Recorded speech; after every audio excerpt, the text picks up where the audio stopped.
अभिवादन स्वीकार कीजिए ब्रजेश मिश्रा का। और आप देखना शुरू कर चुके हैं द डिबेट। बहनों भाइयों, ऐसा लग रहा है कि समाजवादी पार्टी का टाइम ही खराब है। एक एक करके पार्टी से लोग या तो बिछड़ रहे हैं, या बगावत हो रही है, और या फिर खिलाफत के स्टेटमेंट आ रहे हैं। इसके पहले जयंत चौधरी साथ छोड़कर चले गए, कांग्रेस के साथ बात बनी नहीं, और उत्तर प्रदेश में किस्मत भी बीजेपी के साथ है। जनता तो पहले से बीजेपी का साथ दे रही थी। आज चर्चा इसी विषय पे करेंगे कि उत्तर प्रदेश के अपोजिशन को आखिर हो क्या गया है। चर्चा इसी विषय पे। बहनों भाइयों, राजनीति में टाइमिंग बहुत इंपॉर्टेंट चीज़ होती है, और आपको टाइमिंग का ध्यान रखना चाहिए अगर किसी की राजनीति को आपको ऑब्जर्व करना है तो। आज राज्यसभा के नॉमिनेशन हुए, कल समाजवादी पार्टी की सीट अनाउंस हुई थी, और 2 बगावत हो गई। पार्टी के भीतर बगावत हुई और पार्टी के बाहर से समाजवादी पार्टी पर हमले हो गए। ये क्यों हुआ? क्या समाजवादी पार्टी के राष्ट्रीय महासचिव स्वामी प्रसाद मौर्य महासचिव पद से इस्तीफा, पल्लवी पटेल सिराथू से केशव प्रसाद मौर्य को हराकर सीट जीतने वाली समाजवादी पार्टी की स्टार एमएलए नाराज, खिलाफ स्टेटमेंट। क्यों? कारण क्या है? इसके पहले जयंत चौधरी का जाना, कांग्रेस के साथ बात बिगड़ जाना, अंतिम फाइनल ना होना, सीटों का बंटवारा, और अब आंतरिक बगावत और बाहर से हमले। और ये सब चल ही रहा था तब तक एमआईएम ने भी अटैक कर दिया।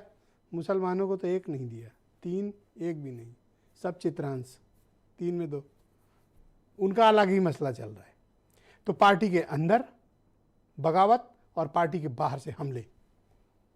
क्या फैसले करने में कोई गड़बड़ी हुई है? प्रत्याशियों के चयन में कॉम्बिनेशन नहीं देखा गया पीडीए का? नेता दरअसल जाति को आगे रखकर ना ढाल की तरह इस्तेमाल करते हैं। क्या स्वामी प्रसाद मौर्य को आज पता चला कि आईपी सिंह उनको इतने दिन से गाली दे रहे हैं? नहीं ना, पहले से दे रहे हैं।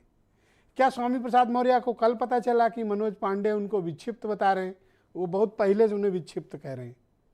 लेकिन टाइमिंग ये थी कि राज्यसभा मनमाना हो नहीं पाया, आपने मिल नहीं पाई, वो निकल गए इस्तीफा देके। कोई ताज्जुब नहीं कि स्वामी प्रसाद मौर्य जल्दी कहीं प्रेस कॉन्फ्रेंस में किसी के बगल में बैठे दिख जाएं। कोई हैरानी की बात नहीं होनी चाहिए।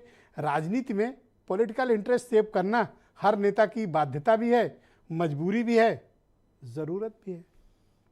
तो पल्लवी पटेल ने अचानक से बागी रुख क्यों अख्तियार कर लिया? ये गंभीर प्रश्न है।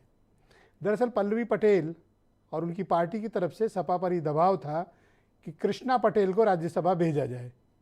लेकिन अब सपा के पास भी सिर्फ 3 ही सीटें हैं, किस किस को दे? और उसमें भी 2 चित्रांश, जिसको लेकर बड़ा स्यापा फैला हुआ है दूसरे समाज में। बड़े लोग नाराज भी हैं। लेकिन पार्टी के पास पद 3 चाहिए उनको, वफादार लोग, अब मिले कहाँ से? लिहाजा उनको दिया जिनके साथ उन्हें लगता था कि जाना होगा। लेकिन राजनीति में कभी कभी एक गलत फैसला आपको अपने घर के भीतर दरार ला देता है।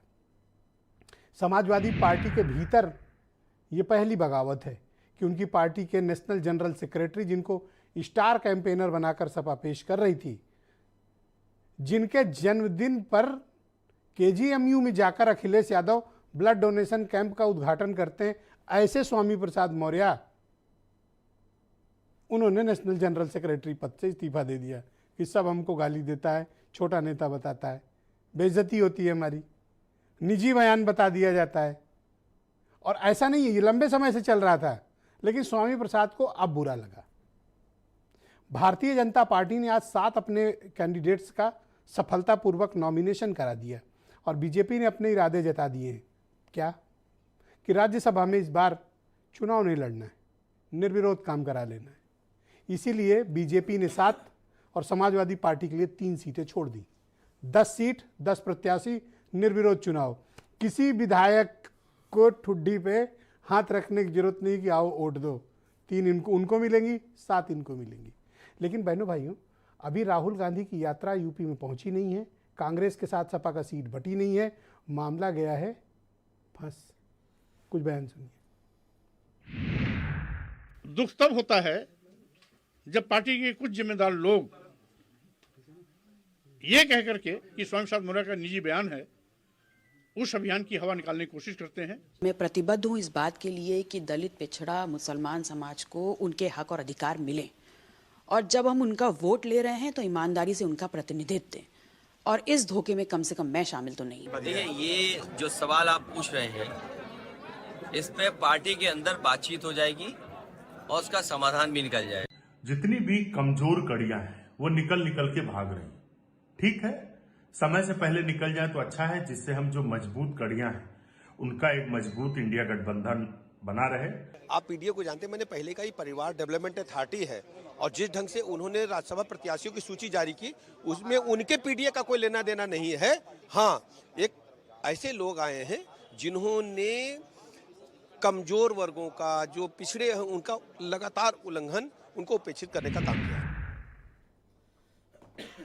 बहनों भाइयों, आज की परिचर्चा को आगे बढ़ाते हैं। मनीष शुक्ला उत्तर प्रदेश में भारतीय जनता पार्टी के प्रवक्ता हैं, आईपी सिंह समाजवादी पार्टी के प्रवक्ता, हेमंत तिवारी जाने माने पत्रकार, रोहित अग्रवाल राष्ट्रीय लोकदल से, और एमआईएम के राष्ट्रीय प्रवक्ता आसिम वकार, उमाशंकर पांडे उत्तर प्रदेश में कांग्रेस कमेटी के प्रवक्ता, और बीरेंद्र सिंह जी हमारे स्टेट हेड। आप सभी का बहुत स्वागत और धन्यवाद।